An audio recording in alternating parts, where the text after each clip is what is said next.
অনুতপ্ত হয়ে যাও। তওবা কবুলের কিছু শর্ত আছে। এক নাম্বার শর্ত হচ্ছে acknowledgement. You have to acknowledge what you have committed. আপনি কি পাপ করছেন আগে ঘোষণা দেন।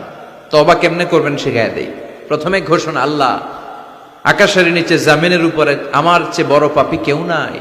সগীরা কবিরা, জেনে না জেনে, ইচ্ছায় অনিচ্ছায়, শিরকে বেদাতি, শয়তানের ধোকায় পড়ে, নফসের ওয়াসওয়াসায় অনেক পাপ করেছে। আল্লাহ আল্লাহ আমি স্বীকার গেলাম আমি পাপী, আমার চেয়ে বড় পাপী কেউ নাই। প্রথমে আপনি স্বীকার যাবেন সব। 2 নম্বরে রিপেন্টেন্স আর নাদামা, অনুতপ্ত হবেন, চোখের পানি ছাড়বেন, অনুতপ্ত হবেন, লজ্জিত হবেন। চোখের পানির দৃশ্য দেখে আল্লাহর বড্ড ভালো লাগে, সুবহানাল্লাহ পড়েন। 3 নম্বরে স্টপ, যেই পাপের জন্য তওবা করেছেন স্টপ, অনেক হয়েছে, আর না, থামেন, ওই পাপ কাজ বন্ধ করেন। 3 নম্বরে to hate what you have done, আপনি যেই পাপ করেছেন এটা মন থেকে ঘৃণা করেন, মন থেকে এটাকে ঘৃণা করতে হবে। 5 নাম্বার হচ্ছে to determine that you never repeat this sin in your life again. আল্লাহর ওয়াদা দেন যে আল্লাহ পারতপক্ষে আমার জীবনে এই পাপ আর করব না। তার মানে প্রথমে আপনি স্বীকার গেলেন, 2 নম্বরে অনুতপ্ত হলেন, 3 নম্বরে পাপ কাজ বন্ধ করে দিলেন, 4 নম্বরে পাপ কাজটা মনে প্রাণে ঘৃণা করলেন, 5 নম্বরে আল্লাহর কাছে ওয়াদা দিলেন আল্লাহ আর পাপ করব না। এই 5টা শর্তের আলোকে যদি আল্লাহর কাছে তওবা করেন, তওবা কবুল করবে কে? সাইয়েদনা আদম আলাইহিস সালাম ভুল করে নিষিদ্ধ গাছের ফল খেলেন জান্নাতে, আল্লাহ দুনিয়ায় পাঠালেন, সাইয়েদনা আদম কাঁদতে শুরু করলেন, কিন্তু আল্লাহ ক্ষমা করেন না। ফাতালাক্কা আদমু মির রাব্বিহি কালিমাতিন ফাতাবা আলাইহি, এরপর আল্লাহ সাইয়েদনা আদমকে কিছু কালেমাত, কিছু বাক্য শিখিয়ে দিলেন আর বললেন, আদম এই কালেমাগুলো, এই বাক্যগুলো দিয়ে চেয়েছে আমার কাছে কাঁদো, আমি ক্ষমা করে দিব। সাইয়েদনা আদম আল্লাহর শেখানো বাক্যগুলো দিয়ে ক্ষমা চাইতে শুরু করলেন। রব্বানা যালামনা আনফুসানা ওয়া ইল্লাম তাগফির লানা ওয়া তারহামনা লানাকুনান্না মিনাল খাসিরিন। ও আল্লাহ, জুলুম করেছি, অন্যায় করেছি, পাপ করেছি, তুমি যদি মাফ না করো আমরা ক্ষতিগ্রস্ত হয়ে যাব। ঠিক কি না? অন্যায় হলেই এই দোয়াটা করার দরকার আছে না নাই? রব্বানা যালামনা সবার মুখস্থ আছে না? সব সময় আল্লাহর তওবার দরজা খোলা, 24/7। অন্যায় হলেই আমরা এই দোয়াটা পড়ব, এই দোয়াটা করে আল্লাহর কাছে ক্ষমা চাইবো। ক্ষমা করে দিবে কে? শুধুমাত্র আমার প্রিয় ভাইয়েরা 2টা সময় তওবা কবুল হয় না, চিল্লায় বলেন কয়টা সময়? 1 নম্বরে বাদাল গারগারা, মালাকুল মাউত যখন রূহ ধরে টান দেয়, মূর্ছ ব্যক্তির বড্ড কষ্ট হয়। গলা দিয়ে যখন রূহ বের হয়ে যায়, লোকটার গলায় গর গর গর গর গর গর শব্দ হয়, সে মালাকুল মাউতকে দেখে ফেলে।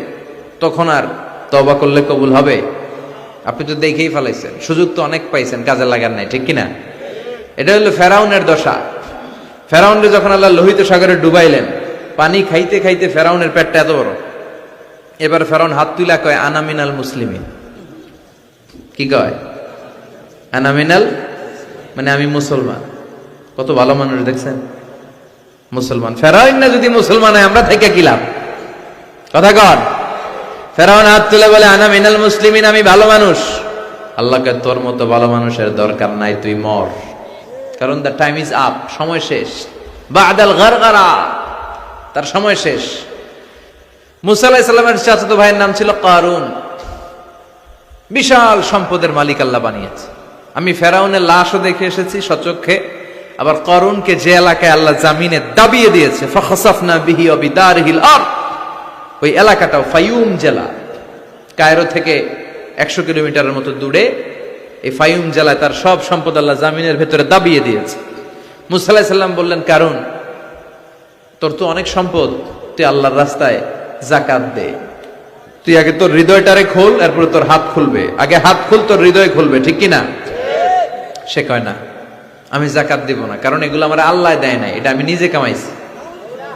ইন্নামা উতীতুহু আলা ইলমিন ইনদি, আমার ইন্টেলেক্ট, মেধার বুদ্ধি খাটিয়ে এই সম্পদের মালিক আমি হয়েছি।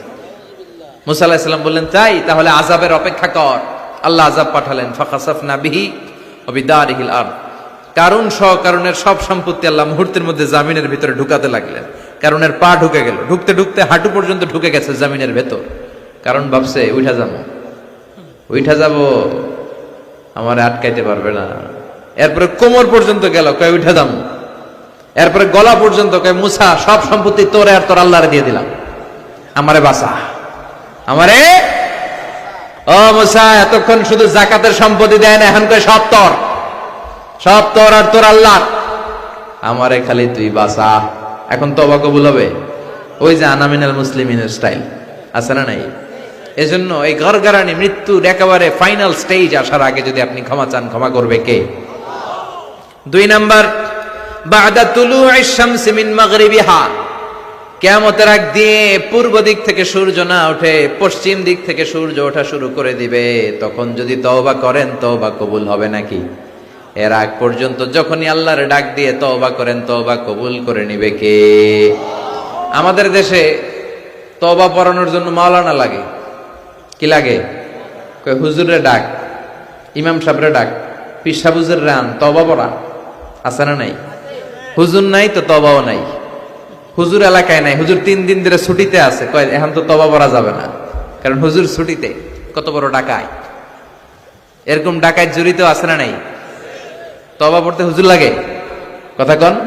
হ্যাঁ, হুজুরের কাছে তওবা পড়েন, পীর সাহেব হুজুরের কাছে তওবা পড়েন, ঠিক আছে, কিন্তু এটা জরুরি না। আপনি আপনার আল্লাহর কাছে ক্ষমা চাইবেন, গুনার কথা স্মরণ করে জায়নামাজটা বিছিয়ে 2 রাকাত নামাজ পড়ে ক্ষমা চান। আপনার কথা শুনে কে?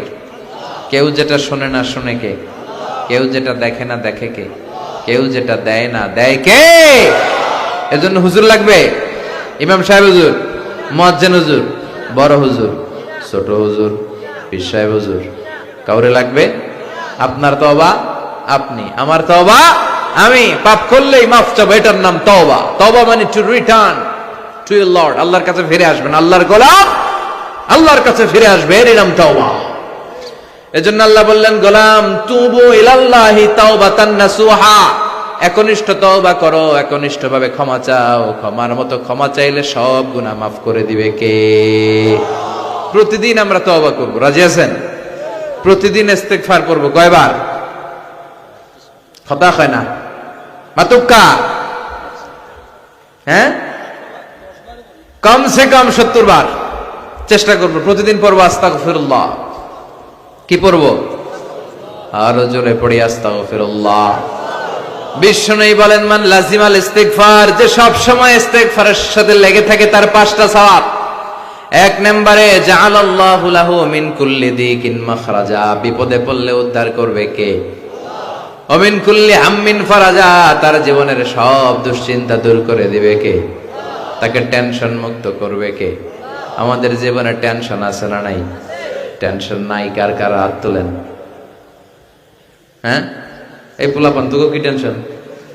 কিরে, পড়ালেখা, পড়ালেখা টেনশন। তার মানে টেনশন নাই এমন মানুষ খুঁজে পাওয়া যাবে না। সবার টেনশন আছে, পড়ালেখার টেনশন, আবার কয়েকটার আছে বিয়ার টেনশন, আছে না নাই? বিয়ের সময় হলে বিয়ের টেনশন হওয়াটাই স্বাভাবিক। ক্যারিয়ার নিয়ে টেনশন, কেউ বিদেশে যেতে চায়, ব্যবসা করতে চায়, টেনশন আর টেনশন, টেনশন আর টেনশন। এই ইস্তিগফার বারবার পড়লে তোমার টেনশন থাকবে না, টেনশন মুক্ত মানুষ হয়ে যাবে। চিল্লা এখন ঠিক কিনা? 3 নম্বরে ওয়ারযুকহু মিন হাইসু লা ইয়াহতাসিব, এমন জায়গা থেকে রব্বুল আলামিন রিজিকের ব্যবস্থা করবে আপনি কল্পনাও করতে পারবেন না। রিজিকের মালিক কে? আল্লাহ। আমাদের খাবারের ব্যবস্থা করে কে? আল্লাহ। এই যে আমরা পানি খাই, পানির ব্যবস্থা করে কে? আল্লাহ। মিঠা নদীর পানি আল্লাহ তোমার মেহেরবানি, সুন্দর ফুল সুন্দর ফল মিঠা নদীর পানি আল্লাহ তোমার মেহেরবানি। আলহামদুলিল্লাহ পড়েন। তার মানে সব সময় যে ব্যক্তিটা ইস্তিগফার পড়বে তার জীবনে টেনশন থাকবে না, তার জীবনে কোনো বিপদ থাকবে না, তার সব সময় রিজিকের মালিক হয়ে যাবে কে? 4 নম্বরে আল্লাহর কোনো আযাব তার উপর আসবে না, আল্লাহর কোনো আযাব তার উপর পতিত হবে। وما كان الله معذبهم وهم يستغفرون।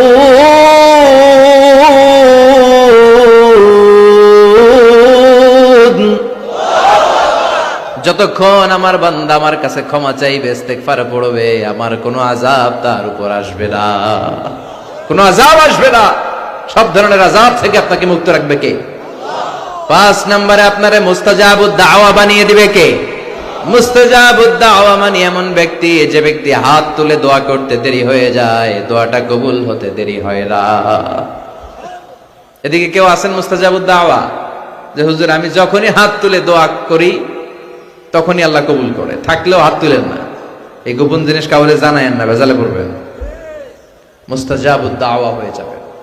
আজকে বলে রাখি, ইস্তেগফার সব সময় পড়লে কি হবেন? মুস্তাজাবুদ দাওয়া। আপনি দোয়া করা মাত্র কবুল করে নিবে কে? আপনারা ইমাম আহমদ ইবনে হাম্বলের নাম শুনেছেন? হাম্বলি মাযহাবের অনেক বড় আলেম, মুহাদ্দিসুদ দাহর। ওনার বিখ্যাত হাদিসের গ্রন্থ মুসনাদ আহমদ ইবনে হাম্বল একক হাদিসের গ্রন্থ হিসেবে পৃথিবীর সবচাইতে বড় হাদিসের কিতাব। প্রায় 40,000-এর মতো হাদিসের কম্পাইলেশন আছে এখানে, সুবহানাল্লাহ পড়ে। এই মুহাদ্দিস ওনার শেষ জীবনে সব সময় হাদিস লেখা, হাদিস মুখস্থ, হাদিস সংগ্রহের কাজে ব্যয় করেছেন। লম্বা লম্বা সফর করতেন, দেশ থেকে দেশ, দেশান্তরে, এক দেশ থেকে আরেক দেশে তিনি সফরে যেতেন। ওনার সফরের ঘটনায় পাওয়া যায় উনি এক শীতের সিজনে হাদিস সংগ্রহের কাজে সফরে বেরিয়েছেন। প্রচন্ড শীত। উনি এক মসজিদে ঢুকে মাগরিবের নামাজ পড়লেন, এশার সালাত আদায় করলেন।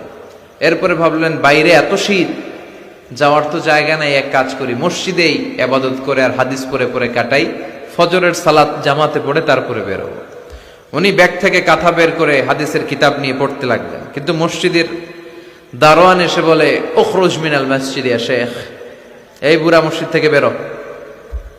চিনে নাই, উনি যে এত বড় আলেমে দ্বীন মুহাদ্দিস, চিনতে পারে নাই। ইমাম আহমদ ইবনে হাম্বল বললেন, বাবা বাইরে শীত, আমি কই যাব? আমি মুসাফির মানুষ, আমি এই মসজিদে ফজরের সালাতও পড়বো, জামাতে পড়ে তারপরে বেরোবো, রাতটা আমারে থাকতে দাও। মসজিদের দারোয়ান বলে, না মসজিদে থাকা যাবে না, বের হন। ভালো কথায় বের না হইলে ঘাট ধাক্কা দিয়ে বের করে দেবে। কি আর করা, উনি ব্যাগ নিয়ে বের হয়ে গেলেন, শীতে কাঁপছেন। হাঁটতে হাঁটতে হাঁটতে হাঁটতে বাইরে দেখলেন যে একটা বাজার, ওই বাজারে এক যুবক রুটি বানায়, সাজ রুটি বিক্রেতা যুবক। তিনি রুটি বিক্রেতার কাছে যে সালাম দিলেন, আসসালামু আলাইকুম। যুবক বলে, ওয়া আলাইকুম আসসালাম। আহমদ ইবনে হাম্বল বলল, বাবা আমি তোমার রুটির দোকানের পাশে বসে রাতটা কাটাতে চাই, আর তোমার এই চুলা থেকে আগুন পোহাতে চাই, যদি তুমি অনুমতি দাও। যুবক বলে, আহলান ওয়া সাহলান ওয়া মারহাবান বিক ইয়া শেখ, আসেন বসেন, কোনো সমস্যা নাই। আপনি চুলা থেকে আগুন পোহাবেন, এতে আমার ক্ষতি কি? আলহামদুলিল্লাহ পড়েন। আহমদ ইবনে হাম্বল খুশি হয়ে গেলেন, উনি বসলেন। উনি তাপ নিচ্ছেন, আগুন পোহাচ্ছেন, আর দেখতে পাচ্ছেন যুবকটা বারবার পড়ছে আস্তাগফিরুল্লাহ। যুবকটা বারবার কি পড়ছে? আস্তাগফিরুল্লাহ। রুটি বানায় আর পড়ে আস্তাগফিরুল্লাহ। রুটি চুলায় দেয়, পড়ে আস্তাগফিরুল্লাহ। কেউ রুটি কিনতে আসলে তার কাছে রুটি তুলে দেয়, পড়ে আস্তাগফিরুল্লাহ। টাকা নিয়ে ক্যাশ বক্সে ঢুকায়, আর কি পড়ে? আবার রুটি বানাতে শুরু করে, আর কি পড়ে? ইমাম আহমদ ইবনে হাম্বল তার এই দৃশ্যটা দেখে অবাক হলেন। তিনি প্রশ্ন করলেন, যুবক, মা লাকা ইয়া শাব দাইমান তাকরাউনা আস্তাগফিরুল্লাহ।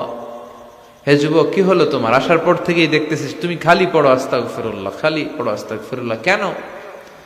যুবক বলে, এই ইবাদত করে, এই ইস্তেগফারের সাথে সব সময় লেগে থাকার কারণে আমি অনেক কিছু পেয়েছি। কি পেয়েছো? সে বলতে শুরু করলো, আমি মুস্তাজাবুদ দাওয়া হয়ে গিয়েছি। মুস্তাজাবুদ দাওয়া মানে এমন লোক, যে লোক দোয়া করতে দেরি, ওই দোয়াটা কবুল হতে দেরি হয় না। ইমাম আহমদ ইবনে হাম্বল অবাক হলেন। ফাতাআজ্জাবা আহমদ ইবনে হাম্বল ওয়া ক্বাল, আনতা মুস্তাজাবুদ দাওয়া। অবাক হলেন আর বললেন, বলো কি, তুমি মুস্তাজাবুদ দাওয়া? তুমি জীবনে যা দোয়া করেছো সব কবুল হয়েছে? যুবক বলে, হ্যাঁ, আমি জীবনে যত দোয়া করেছি সব দোয়া কবুল হয়েছে, একটা দোয়া ছাড়া। শুধু একটা দোয়া কবুল হয় না, বাকি সব দোয়া চাওয়া মাত্রই কবুল করে নিয়েছে কে? এবার আহমদ ইবনে হাম্বলের কিউরিসিটি আরো বেড়ে গেল। আহমদ ইবনে হাম্বল বললেন, বলো কি, সব দোয়া কবুল, আবার একটা দোয়া কবুল হয় নাই। এটা কোন দোয়া রে বাবা? এবার যুবক বলতে শুরু করলো, আমি আল্লাহর কাছে খুব চেয়েছি যে আল্লাহ, শুনেছি এই জামানার সবচেয়ে বড় মুহাদ্দিসের নাম নাকি আহমদ ইবনে হাম্বল। আল্লাহ, আমি মরার আগে ওনার সাথে একবার দেখা করে মরতে চাই। আমি ওনার হাতে হাত রেখে ওনার কাছে বায়াত হতে চাই, ওনার সাথে মুসাফা করতে চাই, আর ওনার কপালে একটা চুমু দিতে চাই। এই কথা শুনে ইমাম আহমদ ইবনে হাম্বল আর ধৈর্য ধারণ করতে পারলেন না, চোখের পানি ছেড়ে দিলেন। বললেন, যুবক, তোমার এই দোয়াটাও আল্লাহর কাছে কবুল হয়েছে, এই দোয়াটাও কবুল হয়েছে। আনা আহমদ ইবনে হাম্বল, আমি আহমদ ইবনে হাম্বল, মুহাদ্দিসুদ দাহর, এই জামানার সবচাইতে বড় মুহাদ্দিস। আমার সাথে দেখা করার জন্য আমার দরবারে তোমার যাওয়ার দরকার নেই, আমাকে আল্লাহ তোমার দরবারে নিয়ে এসেছে। এজন্য বারবার বারবার সব সময় যদি ইস্তেগফারের সাথে আপনি লেগে থাকেন, আপনারে মুস্তাজাবুদ দাওয়া বানিয়ে দিবে কে? আমি অনেক জায়গায় ইস্তেগফার নিয়ে বয়ান করেছি। এবছর সিলেটে আপনাদের এই প্রোগ্রামে আসার সময় আমি যখন ঢাকা এয়ারপোর্টে, অনেক যুবকরা দৌড়ে এসেছে, হুজুর আপনি মিজানুর রহমান আজহারি না? আমি বলি, হ্যাঁ আমি মিজানুর রহমান আজহারি। বলে, হুজুর আপনার আলোচনা শুনে আমার জীবনে অনেক পরিবর্তন হয়েছে। আর হুজুর আরেকটা কথা, এখন কিন্তু আমি অবসর সময় পাইলে খালি করি আস্তাগফিরুল্লাহ। আমার এসে বলতে শুরু করলো, একজন না, এরকম কয়েকজন এসে বলতেছে, হুজুর আমি কিন্তু সব সময় সুযোগ পেলে আস্তাগফিরুল্লাহ পড়ি, সুযোগ পেলে অবসরে ইস্তেগফার পড়ি। ও যুবক, ইস্তেগফার করে তুমিও মুস্তাজাবুদ দাওয়া হতে পারো, অবসর সময়টাকে কাজে লাগাও। গাড়ির জন্য বসে আছি, বাজারের ব্যাগ হাতে নিয়ে যাচ্ছি, অবসর সময় ঘুম আসে না, কি পড়বো? প্রাণ ভরে মন ভরে পড়েন তো আস্তাগফিরুল্লাহ, আবার পড়েন আস্তাগফিরুল্লাহ, আরো জোরে আওয়াজ করে পড়েন আস্তাগফিরুল্লাহ। ইস্তেগফার পড়ার অনেকগুলো পদ্ধতি আছে, সবচেয়ে ছোট ইস্তেগফার হচ্ছে এটা, আস্তাগফিরুল্লাহ। এছাড়া আপনি পড়তে পারেন আস্তাগফিরুল্লাহ আল্লাযী লা ইলাহা ইল্লা হুয়াল হাইয়ুল কাইয়্যুম ওয়া আতুবু ইলাইহি। এই ইস্তেগফারটা যদি কেউ পড়ে, জিহাদের ময়দান থেকে ফিরে আসা কবিরা গুনাহ, আল্লাহ বলে জিহাদের ময়দান থেকে ফিরে এসে কবিরা গুনাহ করেছে, এই লোক যদি এই দোয়া পড়ে তার গুনাহ মাফ করে দিবে কে? আবার সাইয়েদনা আবু বকর বললেন, ইয়া রাসূলুল্লাহ আল্লিমনি দুআআন আদউ বিহি ফি সালাতি, এমন একটা দোয়া, এমন একটা ইস্তেগফার আপনি আমারে শিক্ষা দেন যেই দোয়াটা আমি নামাজে সালাম ফেরানোর আগে পড়ব। বিশ্বনবী বললেন, তুমি পড়ো, আল্লাহুম্মা ইন্নী যালামতু নাফসি যুলমান কাসীরান ওয়া লা ইয়াগফিরুয যুনুবা ইল্লা আনতা ফাগফিরলি মাগফিরাতাম মিন ইনদিক ইন্নাকা আনতাল গফুরুর রহিম। সুবহানাল্লাহ পড়েন। এটাও কিন্তু একটা ইস্তেগফার, জানেন? এটাও ইস্তেগফার। যেখানেই ক্ষমা চাওয়ার ঘটনা আছে, যেখানে ক্ষমা চাওয়া আছে, ওইটারে ইস্তেগফার হিসেবে কবুল করে নেয় কে? তার মানে এটাও একটা ইস্তেগফার। এইখানে আপনি পড়েন, আল্লাহুম্মা ইন্নী যালামতু নাফসি, আল্লাহ আমি অনেক জুলুম করেছি, যুলমান কাসীরা, এত বেশি জুলুম যার কোনো সীমা নাই, ওয়ালা ইয়াগফিরুয যুনুবা ইল্লা আনতা, আপনি ছাড়া আমার পাপগুলো মাফ করে দেওয়ার কেউ নাই। ফাগফিরলি মাগফিরাতাম মিন ইনদিক, নিজ গুণে আমারে ক্ষমা করে দেন। ইন্নাকা আনতাল গফুরুর রহিম, আপনি ক্ষমাশীল, আপনি মেহেরবান। ঠিক কি না? এটারে আমরা বাংলাদেশে কি বলি? দোয়ায়ে মাসুরা। কি বলি? এটা যেমনি দোয়ায়ে মাসুরা, আবার এটা একটা ইস্তেগফার। এজন্য ক্ষমা চাইতে চাইলে এটাও পড়বে। আর এই সব ইস্তেগফারের মধ্যে শ্রেষ্ঠ ইস্তেগফারের নাম সাইয়্যিদুল ইস্তেগফার। যত ইস্তেগফার হতে পারে, বুখারীর বর্ণনা, এর মধ্যে সবচেয়ে শ্রেষ্ঠ ইস্তেগফারের নাম, কথা বলেন, মুখস্থ আছে? কার কার আছে দেখি? হাত তুলুক্কা, তুলুক্কা, তুলুক্কা। অল্প কয়েকজনের আছে। কইলে মনে হইব, কইলে মনে হইব তার। তো এটা হচ্ছে সর্বশ্রেষ্ঠ ইস্তেগফার। এই ইস্তেগফারটা কেউ যদি রাতে পড়ে, ওই রাতে মৃত্যু হলে সে জান্নাতি। এই ইস্তেগফারটা যদি কেউ দিনে পড়ে, ওই দিনে মৃত্যু হলে সে জান্নাতি। এটার নাম সাইয়্যিদুল ইস্তেগফার। আল্লাহুম্মা আনতা রাব্বি লা ইলাহা ইল্লা আনতা খালাকতানি ওয়া আনা আবদুক ওয়া আনা আলা আহদিকা ওয়া ওয়া'দিকা মাস্তাতা'তু আউযু বিকা মিন শাররি মা সানা'তু আবু'ু লাকা বিনি'মাতিকা আলাইয়া ওয়া আবু'ু বিযামবি ফাগফিরলি ফাইন্নাহু লা ইয়াগফিরুয যুনুবা ইল্লা আনতা। সুবহানাল্লাহ পড়েন। এটা মুখস্থ করতে রাজি আছেন? যাদের মুখস্থ নাই, স্মার্টফোন ব্যবহার করেন না আপনারা? ওখানে গুগলে সার্চ বক্সে খালি লিখবেন সাইয়্যিদুল ইস্তেগফার, সাথে সাথে চলে আসবে। মুখস্থ করতে রাজি আছেন সবাই? সবাই রাজি?